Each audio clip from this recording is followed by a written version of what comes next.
नमस्कार बच्चों। कक्षा 8 के बच्चे मेरे साथ पाठ 1 पढ़ेंगे, भाषा और व्याकरण। पर बच्चों, इस पाठ को पढ़ने से पहले मैं आप लोगों को एक बार फिर से याद दिलाऊंगी कि कोरोना महामारी के चलते अपने घर पर रहिए, सुरक्षित रहिए, घर में रहकर ही पढ़ाई करिए और अपनी बुक नोटबुक को संभाल कर रखिए। दूसरी बात बच्चों, अब तक मैंने आप लोगों को हिंदी रीडर का काम कराया था, जो हाफ ईयरली तक का आपका पूरा सिलेबस कंप्लीट हो गया है। उम्मीद करती हूँ कि वो पूरा कार्य आप लोगों ने कर लिया होगा और अपनी नोटबुक को कवर करके संभाल के रखा होगा।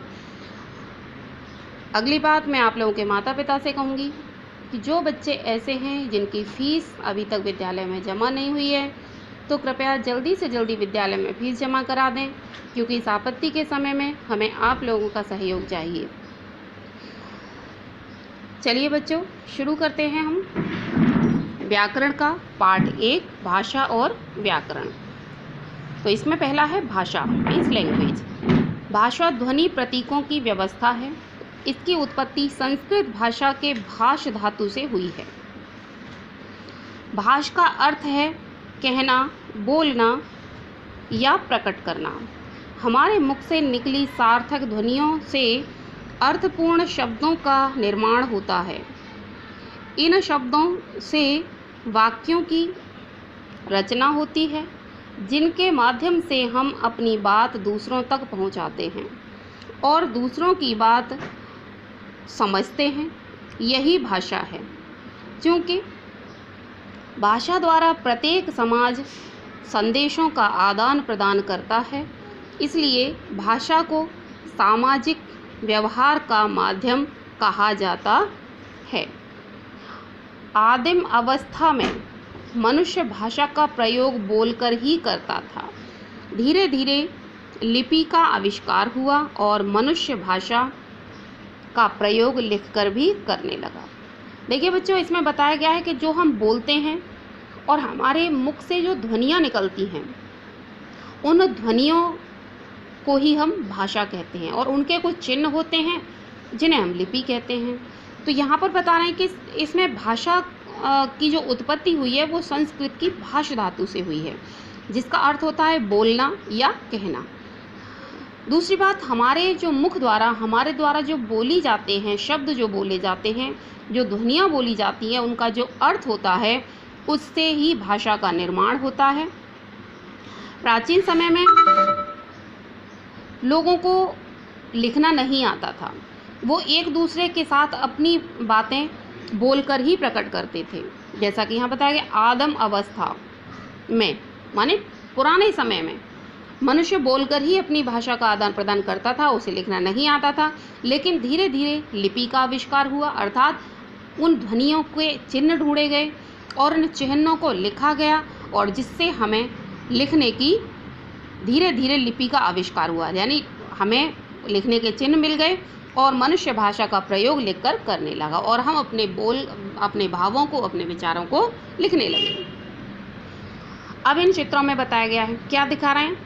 यहाँ पर क्या हो रहा है? बोलकर बातचीत करी जा रही है और यहाँ पर अध्यापिका कुछ बता रही हैं। यहाँ भी बच्चे बोलकर ही एक दूसरे से बातें कर रहे हैं। इसकी परिभाषा पढ़ लीजिए। जिस साधन के द्वारा मनुष्य अपने भावों और विचारों को बोलकर या लिखकर एक दूसरे पर प्रकट करता है, उसे भाषा कहते हैं। अर्थात जो ऐसा एक माध्यम होता है, हम किसी चीज़ के द्वारा अपने कोई कार्य करते हैं, तो वो जो माध्यम होता है उससे हम अपने विचारों को बोलकर या लिखकर प्रकट करते हैं, वही भाषा कहलाती है। भाषा के रूप। भाषा के निम्नलिखित 2 रूप हैं, मौखिक भाषा और लिखित भाषा। अब मौखिक भाषा क्या होती है? पहला है मौखिक भाषा। जब परस्पर बातचीत के माध्यम से विचार प्रकट किए जाते हैं तो वह भाषा मौखिक भाषा कहलाती है। इसे कथित भाषा भी कहते हैं, जैसे 2 व्यक्तियों का आपस में बातचीत करना, भाषण देना तथा वाद विवाद करना, ये भाषा के मौखिक रूप हैं। 2 व्यक्ति आपस में कोई वार्तालाप करते हैं, जैसा कि चित्र में दिखा रहे हैं। उनके आपस के वार्तालाप को या किसी के द्वारा भाषण दिए जाने को या किसी के द्वारा वाद विवाद किए जाने को हम मौखिक भाषा कहते हैं।